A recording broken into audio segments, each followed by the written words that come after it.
Payaman sa isda ang West Philippine Sea, mga idol, mga dorado. Pwede kang makahuli rito, mga tuna o kaya ay yellowfin. Ayan. Maraming isda ang West Philippine Sea. Maraming mga isda yung nakikinabang dito, lalong-lalo na yung mga kababayan natin na umaasa dito sa West Philippine Sea. Kaya nagpapasalamat tayo at payapa tayong nakapangisda sa araw-araw. At maraming salamat sa suporta na binibigay niyo po sa amin.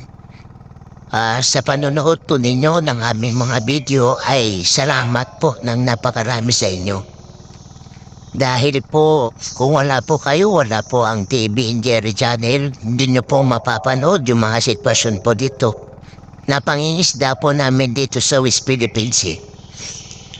Ayan po, at hindi po bababa sa 10 kilo ang mauhuli mo araw-araw. Kaya biyaya ito sa pamilya kapag lumalaot tayo araw-araw. May naiuwi tayong isda galing sa West Philippine Sea. Atin ito mga idol. Mabuhay at mga Pilipino. Mabuhay tayong lahat mga idol. Salamat ng marami.